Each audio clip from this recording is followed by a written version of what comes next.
Vocês conhecem a Carissa Vieira? Conhecem? O canal dela no YouTube ela é menorzinho, mas a Carissa é uma crítica barra cineasta fantástica.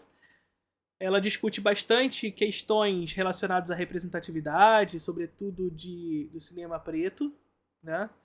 Então, tá aí. Vamos discutir Carissa Vieira. Não é Clarissa não, gente. É Carissa Vieira. Ela também atua bastante no Twitter, caso vocês queiram acompanhar ela. Professor, conversa com a Caroline Sardá. Podia ter um collab entre vocês para falar de feminismo e cinema, em sugestão apenas. Eu não sei se eu sou a pessoa mais adequada pra gente conversar sobre feminismo, né? Eu acho que até seria bastante... Não seria adequado da minha parte chegar pra ela e falar, pô, vamos lá conversar sobre feminismo? Não sou eu a pessoa que deveria fazer isso, né? Mas com certeza eu gostaria de fazer alguma coisa com a Caroline Sardá, em algum momento. Adoro o trabalho dela. Vamos lá! Vamos falar sobre body horror, a nova onda do body horror feminino com Carissa Vieira. Se inscrevam lá no canal do YouTube dela, beleza? Carissa Vieira, sem L e 2 S. O body horror não é uma novidade no cinema, né? Mas nos últimos anos, algo interessante de se observar é a quantidade de filmes do estilo que são voltados para o corpo feminino. O corpo da mulher é um grande material para o cinema de horror em diversos subgêneros, né? E muitos desses filmes a gente vê esse corpo feminino sendo colocado como um objeto. E um objeto do tipo que é exposto a inúmeras torturas. São várias as obras que colocam as mulheres como vítimas, né? Que vão sofrer todo tipo. Calma, eu também não curti tanto o Titane não, mas eu gosto muito de Raw, da Julia Ducournau. Não é que eu não gosto de Titane, eu acho um filme 3 estrelas, sabe? Um filme que é bom, tá?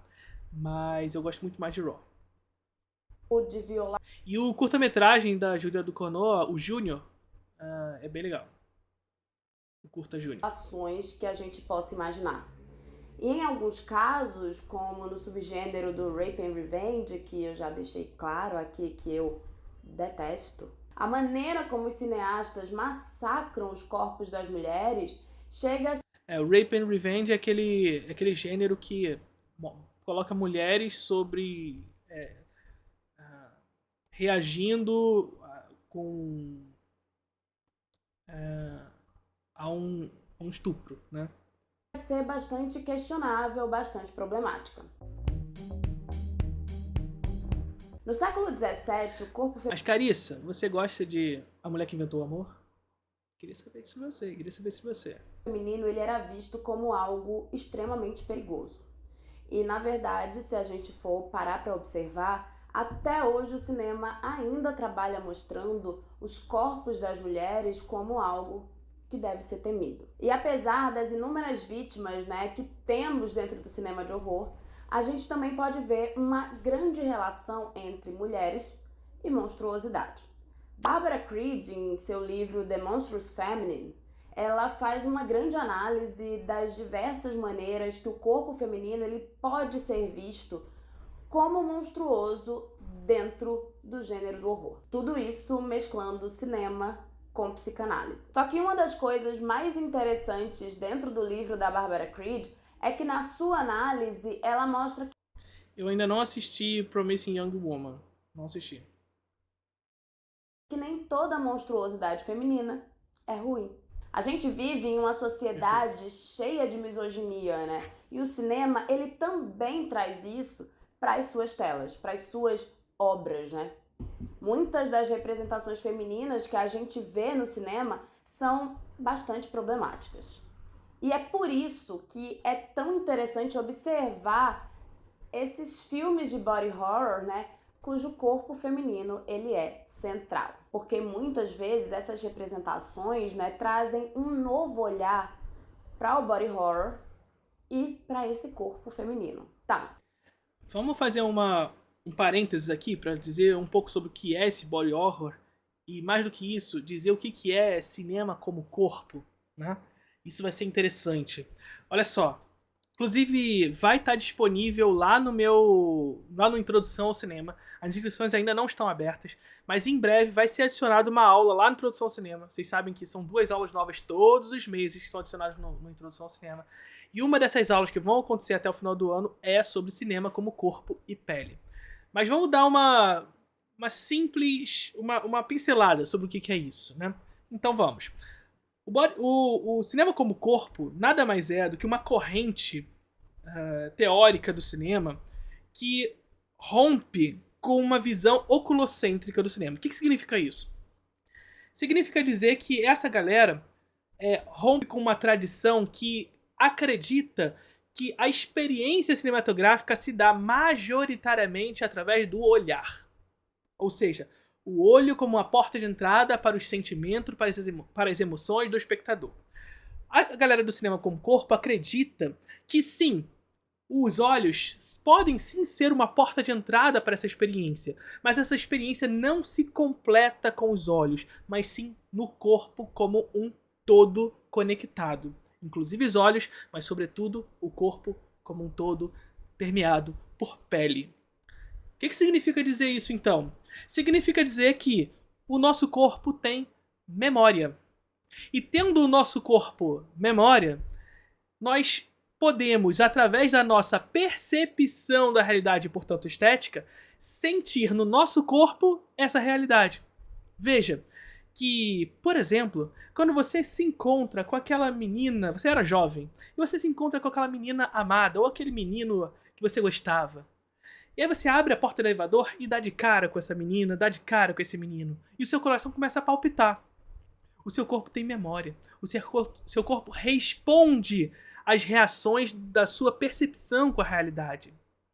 E aí quando você, na sua realidade material, tem consigo todas essas memórias guardadas no seu corpo, quando você vai assistir a um filme e vê aquilo que você tem guardado no seu corpo como memória sendo representado, ainda que a representação seja mais exagerada, hiperestilizada e tudo mais, você consegue reconhecer e se empatizar com aquilo. Criar empatia com aquelas emoções que estão sendo transmitidas. Percebe? Então você vê a Meryl Streep no dilema se ela abre a porta ou não em Pontes de Madison para se aventurar na vida com o Clint Eastwood, e ainda que você não tenha vivido aquilo, o seu corpo tem a memória do que é sentir aquilo. E você chora. É o que a Linda Williams vai descrever quando ela vai falar sobre gêneros do corpo. Ela vai dizer que são 3 os gêneros do corpo. 3 os gêneros do corpo. O melodrama, o terror e o erótico. Para não dizer pornografia. 3 gêneros que, segundo ela, através dessa memória corporal, daquilo que nós sentimos na nossa realidade, através dessa memória, fazem com que a gente solte, emita fluidos corporais. Que fluidos corporais são esses? Ora, o melodrama, através da sua simplicidade, da sua maneira frontal de se relacionar com as emoções do espectador que estão guardadas nessa memória, provocam choro. O terror, através da sua frontalidade, através da sua relação direta com as emoções do espectador, provoca suor. Esqueci o nome que se dá, mas é arrepio. Né? O susto, a pele que treme. E o erótico, o pornô. Vocês sabem qual é o fluido que isso faz surgir. Né? A memória que o corpo tem através do pornô, do erótico. Percebe, então, que a Linda Williams está falando de gêneros que estão relacionados de maneira mais frontal, mais direta com o corpo. Isso não significa dizer que são os únicos gêneros que atuam no corpo, mas são gêneros que têm essa frontalidade que nós sempre conversamos por aqui. E aí vocês começam a entender melhor o que significa essa frontalidade, essa relação direta com o espectador, com o corpo, com a memória corporal do espectador. Beleza? Vamos continuar? o que a Clarissa tem pra dizer. Carissa, desculpa, Carissa, eu sempre vou chamar você de Clarissa sem querer de vez em quando. Mil desculpas. Quais seus gêneros favoritos? Melodrama. Melodrama e terror são os meus 2 gêneros favoritos. Não é um acaso. São maravilhosos. Por isso o horror sempre dialoga muito com o erótico? Não por isso, mas também por isso. Tá bom? Ele pode se relacionar com o erótico e constantemente se relaciona com o erótico. São 2 gêneros bastante frontais, bastante... Inclusive, se a gente for pensar em alguns filmes que a Carissa vai citar aqui, muitos deles se relacionam o body horror com o erótico. A gente pensar em filmes como o X, né, que vocês sabem que eu detesto, mas tá tudo bem. É pensar em filmes como o Titane, que a Carissa vai citar, e os filmes da Júlia do Cornô como um todo, o Raw mesmo. Gente, é pensar que essa relação é uma relação até bastante freudiana, essa relação oral, enfim, são fases do desenvolvimento sexual, sabe? E a boca, o comer, e a Júlia do Cornô brinca muito com isso, em Raw brinca muito com isso, né? É uma relação erótica, né? Mas vamos lá.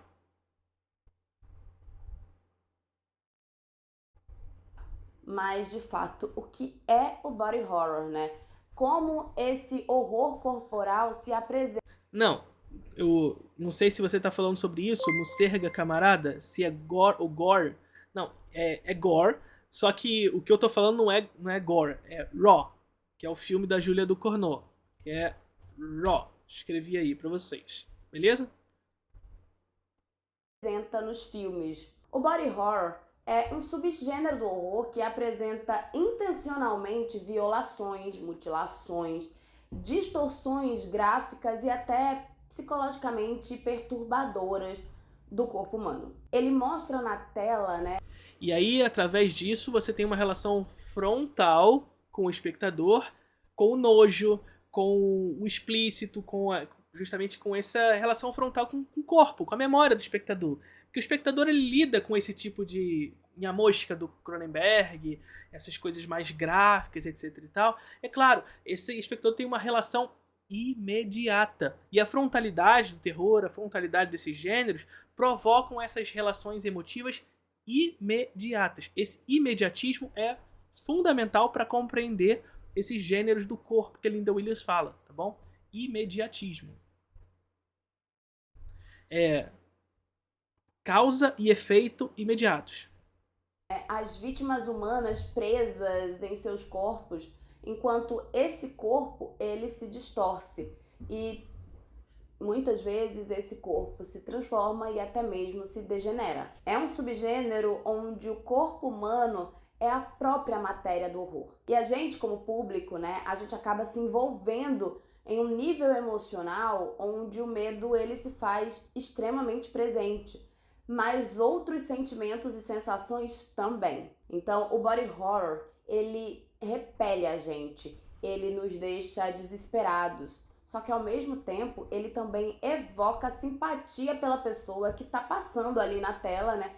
Pela transformação corporal. O body horror, ele geralmente induz a audiência. Cria empatia com aqueles que estão assistindo. É aquilo que eu tava dizendo pra vocês. O corpo tem memória, né? E o corpo tendo memória, nós, enquanto espectadores, apesar daquilo que está sendo transmitido em tela, seja hiperestilizado, ou seja muito gráfico, ou seja gore, você consegue compreender, ainda que seja alegórico a partir desses elementos, uma empatia com a mudança naquele corpo, como aquele corpo reage àquela natureza, né? Até uma reação física bastante incômoda por conta do que ela tá vendo. E ele acaba fazendo com que o público seja forçado a confrontar a fronteira entre o humano e o monstruoso. E quando se fala em body horror, muita gente automaticamente pensa no David Cronenberg. Apesar dele... talvez seja o diretor mais conhecido na proposta do body horror. Em uma entrevista para a IW que criativamente para ele, né, não existe isso de body horror. Mas quando se fala sobre seus filmes, logo se pensa nesse subgênero. Com sucessos como A Mosca, Videodrome e o recente Crimes do Futuro, o cineasta ele explorou. E tem o Filhos do Medo, que também é maravilhoso, que é um filme, inclusive, que discute muito do que a Carissa está dizendo aqui, nessa mudança no corpo feminino com relação à gravidez e tudo mais. Então, assistam Filhos do Medo. Maravilhoso. O horror presente dentro dos corpos humanos, como poucos cineastas fizeram, sabe? Mas o body horror, ele vem de antes do David Cronenberg. Sim. Frankenstein, da Mary Shelley, provavelmente é um dos primeiros livros que usou do body horror, como a gente conhece, né? Para contar a sua história. A gente tem uma criatura que é criada através das partes, né? Partes do corpo humano de pessoas que já morreram e, enfim, a obra traz o horror e o desespero através desse corpo disforme, né?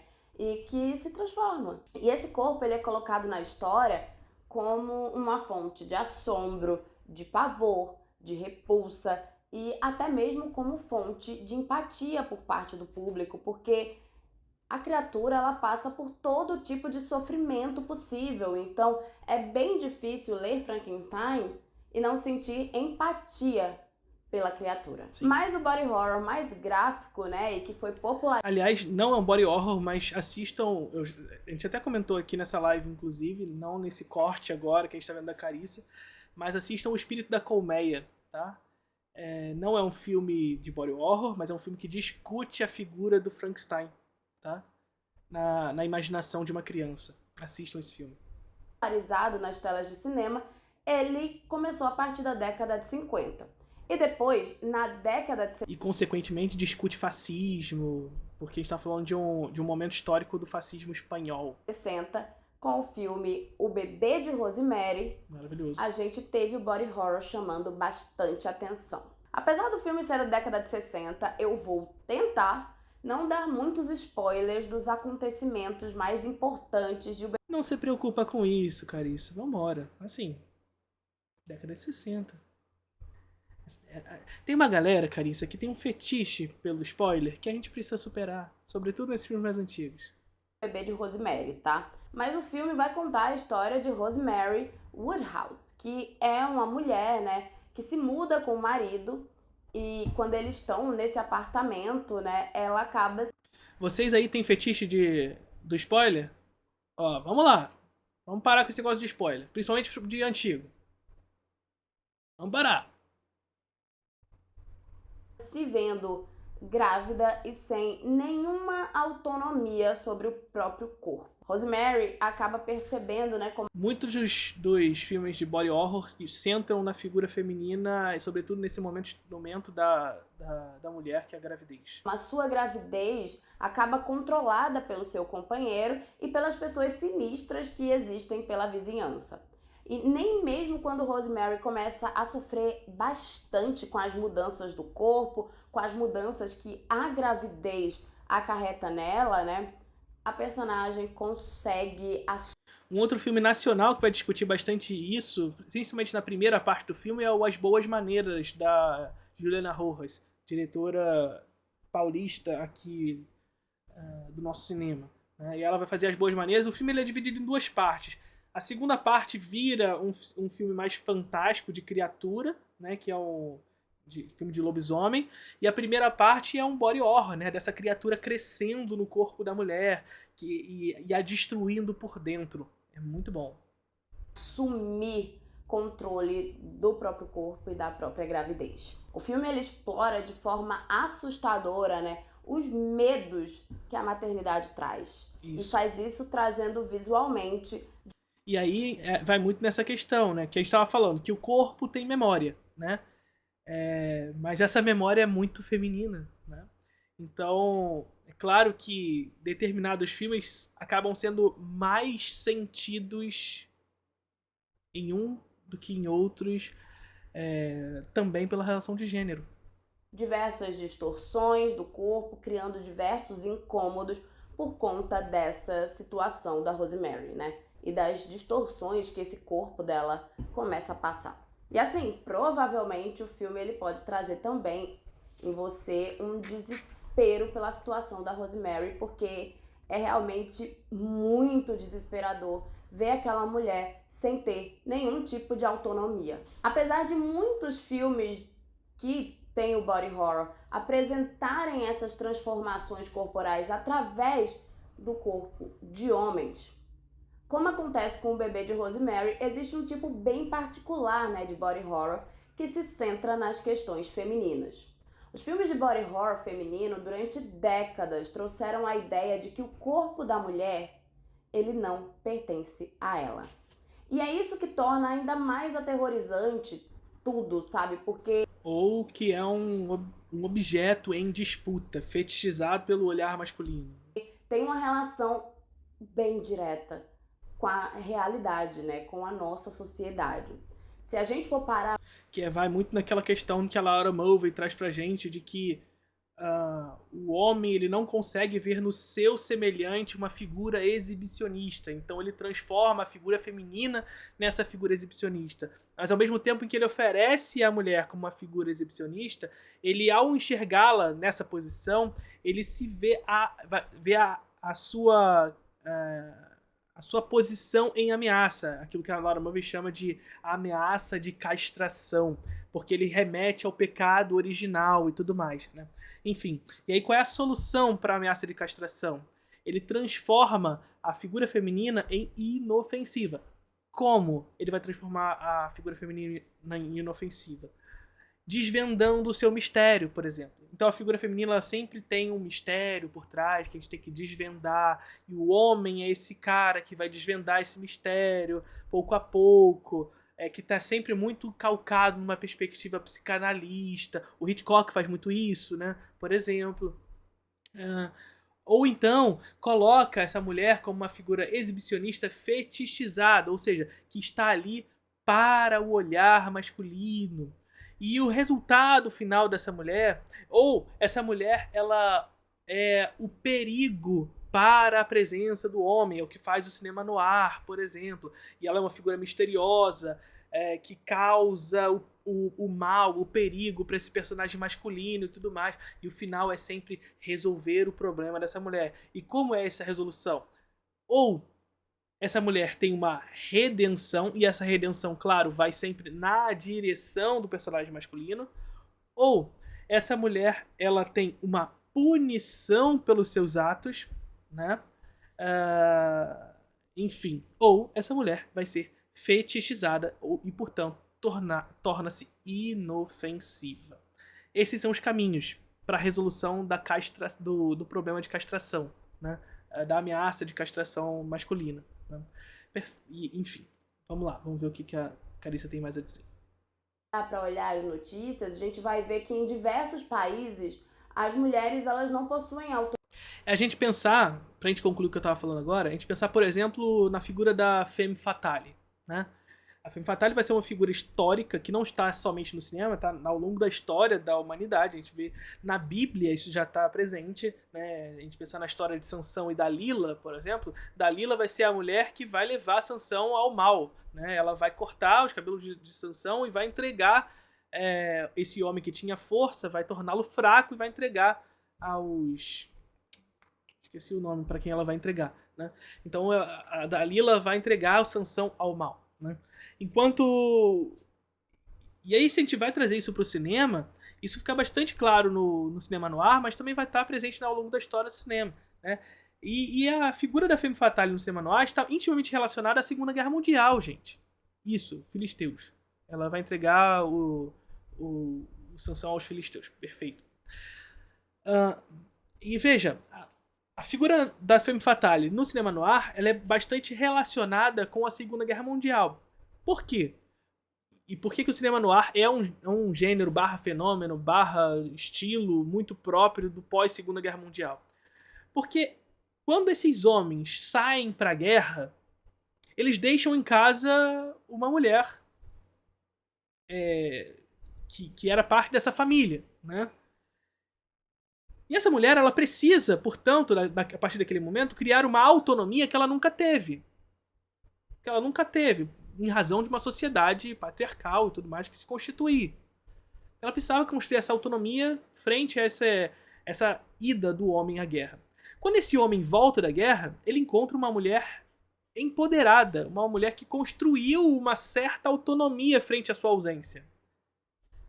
E o homem que retorna da guerra está fragilizado frente a isso. O que o cinema faz? O cinema constrói a femme fatale. O cinema constrói a femme fatale do pós-Segunda Guerra Mundial, desse homem que é colocado no mundo frente a uma mulher forte, mas uma mulher forte que o leva ao perigo. Percebe a questão aqui? Uma mulher forte que o leva ao perigo. É quase uma... É uma mensagem do cinema dizendo: essa mulher forte, essa família onde a mulher se coloca acima do homem ou em paridade ao homem, é um perigo para a constituição dessa família e para a sociedade, inclusive. É um perigo. Porque essa mulher irá levar essa família e essa sociedade à desgraça. Saca? A presença da femme fatale do pós-Segunda Guerra Mundial ali no cinema noir é muito isso. Essa figura enigmática, forte, mas que ao mesmo tempo leva o homem à destruição, ao perigo. Sabe? Vamos lá. Autonomia. E em muitos outros lugares, os direitos das mulheres estão diminuindo mais e mais, fazendo com que a gente, que é mulher, se veja sem a possibilidade, sabe, de... O cinema noir é machista por essência, então, sim, existe uma visão patriarcal, o que a Laura Mulvey chama pra gente de escopofilia, ou seja, o prazer no olhar, a escopofilia, e portanto o prazer no olhar no cinema noir, ele é centrado na figura masculina. O que significa isso? Significa dizer que quem olha no cinema noir, e ao longo da história, na verdade, não é nem só com o cinema noir, não, tá, gente? Quem olha é o homem. O olhar entregue para o filme, e portanto o olhar que nós vemos na sala de cinema, é um olhar masculino. E como nós, e aí completando aquilo que a gente disse agora há pouco, como nós, enquanto homens, não conseguimos enxergar nos nossos semelhantes uma figura exibicionista, nós precisamos tornar essa figura feminina inofensiva. E aí todos aqueles caminhos que a gente disse agora há pouco para solucionar esse problema, né? Enfim, mas isso é uma presença muito característica do cinema noir, mas na verdade é uma presença característica da história do cinema como um todo, na verdade, tá bom? E por que eu tô dizendo isso tudo? A própria Laura Mulvey, que vai escrever o seu texto, que é o Prazer Visual e Cinema Narrativo, tá? Tá disponível na internet, vocês conseguem achar tranquilamente. Ela não vai negar esses filmes. Ela não vai negar Vértigo, por exemplo, que é um dos filmes que ela cita, que tem essa presença do olhar masculino.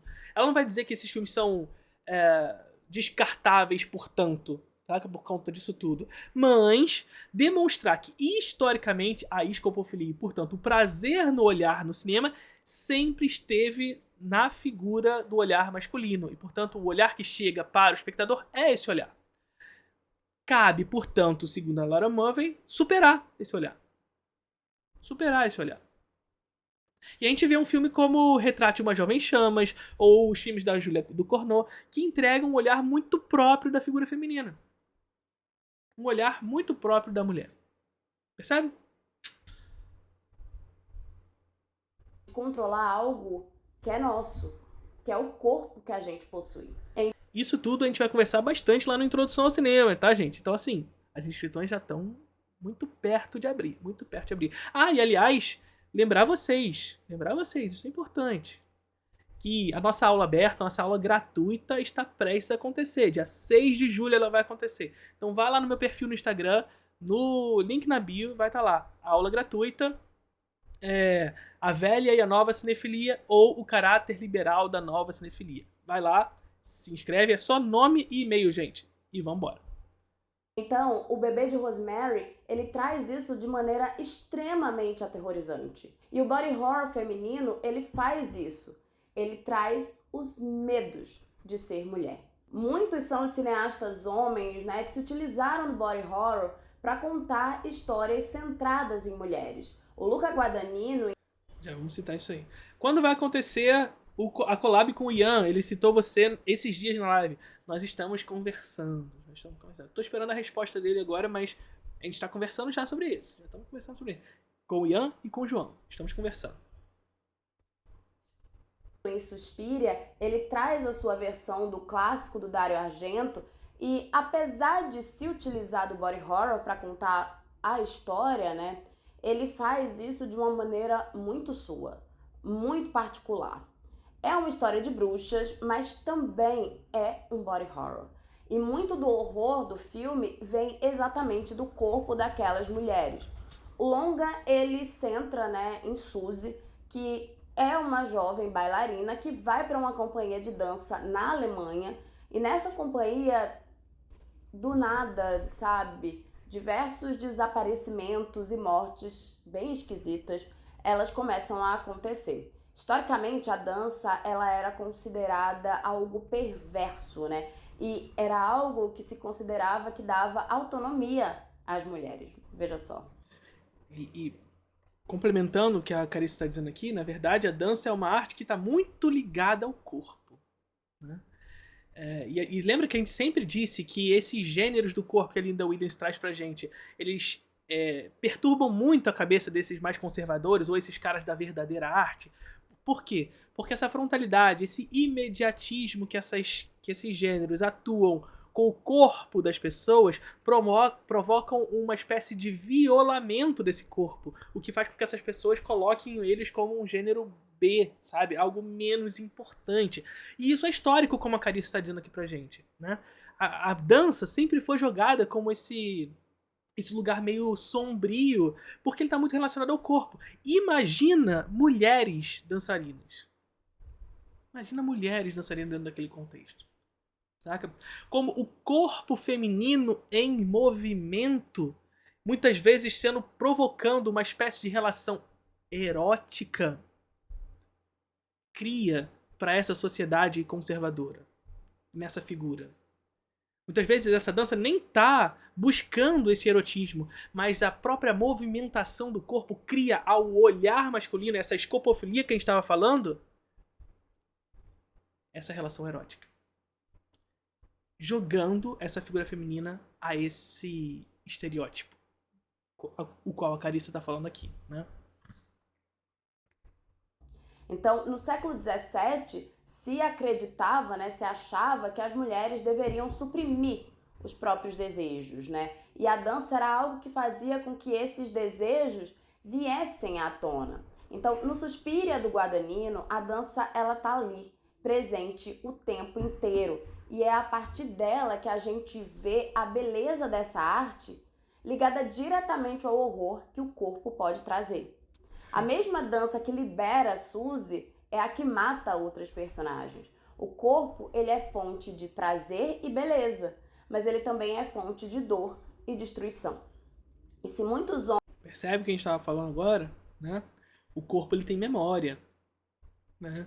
E mesmo que ele seja fonte de prazer, ele também é fonte de outras emoções. Homens trouxeram os corpos das mulheres como emoções essas que são sentidas por aquele que está no corpo, mas que é percebida por aqueles que estão fora do corpo, que empatizam com aquele corpo e muitas vezes julgam aquele corpo também. Traz em seus filmes de body horror.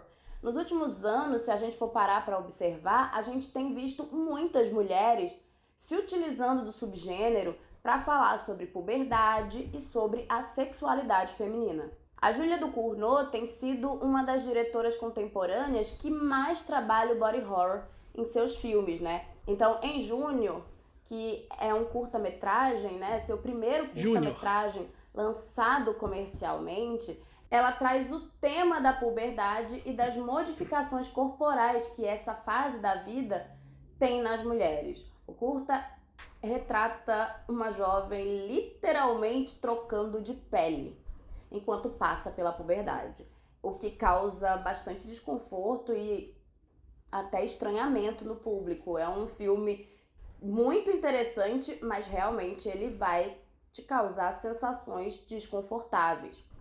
Mas ao mesmo tempo é empatia através desse desconforto, né?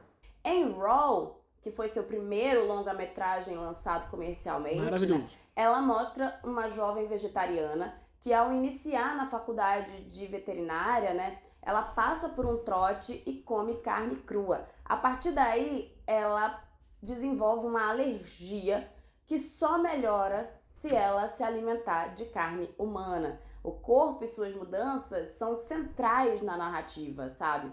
E em Titânia... E aí vai muito naquela toada que a gente tá falando, né? O oral, né? A comida está muito relacionada à perspectiva do prazer, né? Então ela comer o outro, essa relação de comer o outro literalmente está muito relacionada a essa perspectiva do prazer. A gente vê uma serial killer que fica grávida de um carro. Sim, é inusitado, eu sei. E o corpo dessa mulher, ele passa por muitas transformações bem dolorosas e bem gráficas, tá? São situações bastante estranhas e, assim, maravilhosamente estranhas. E mesmo Titânia sendo uma das obras mais esquisitas, né, da Julia, é a que traz o body horror feminino de uma forma mais parecida com o que acontece em outros filmes do gênero, né? A gente vai ter aí a maternidade e a questão da suposta falta de autonomia que a maternidade pode trazer para uma mulher. Por mais que o body horror ele não seja o único subgênero que a Julia Ducournau usa nos seus filmes, é bastante utilizado e cria sentimentos complexos, sabe, no público, sendo difícil assistir às obras da cineasta. Eu não diria complexo, eu diria profundos, né? Porque é aquela coisa que a gente sempre fala. Simples, vamos de novo nessa questão. O oposto de simples é complexo, o oposto de superficial é profundo. Então, não há correlação semântica direta entre complexo e profundo, assim como não há correlação semântica direta entre simples e superficial, saca? Você pode ser simples, e é muito do que esses gêneros que a Linda Williams trata, né? O terror, a pornografia e o melodrama, eles são gêneros simples, diretos, frontais, mas que podem relacionar temas profundos, como a Julia Ducournau faz, saca? E o complexo ele pode ser superficial também, é só ver os filmes do Nolan, gente. E sentir indiferença, pelo contrário. Você pode até não gostar dos filmes dela, mas ser indiferente é algo bem difícil. Com as questões femininas, sim, né, elas estando muito em pauta atualmente e mais mulheres tendo oportunidade de criar filmes de horror, é provável que o body horror feminino ele seja mais e mais utilizado, na verdade. Ele seja bastante usado como forma, né, de falar desse corpo feminino e da maneira como a sociedade ela tem questões com esses corpos. Muitas ainda vão trazer, né, o tema da maternidade, a questão da gravidez e da falta de autonomia da mulher. Mas outros vão mostrar também esse horror corporal dentro do corpo feminino e as transformações que esse corpo feminino pode ter a partir de óticas ainda não exploradas, mostrando mulheres que, mesmo tendo os seus corpos modificados, transformados, ainda podem sim ter autonomia sobre ele. Então, eu confesso que eu estou muito curiosa para ver o que o futuro reserva para esse subgênero do horror. E eu queria saber de você. Você também tá curioso para ver, né, quais as novas possibilidades do body horror feminino? Comenta aí embaixo, não esquece de conhecer o meu Apoia-se e tchau! Então é isso, gente. Sigam a Carissa Vieira no YouTube. Se inscrevam no canal da Carissa Vieira, que é maravilhoso. E sigam ela também lá no Instagram, tá, gente? Chegam lá e falam, ó, cheguei aqui porque o Felipe Leão reagiu ao seu vídeo. Curtiram o vídeo?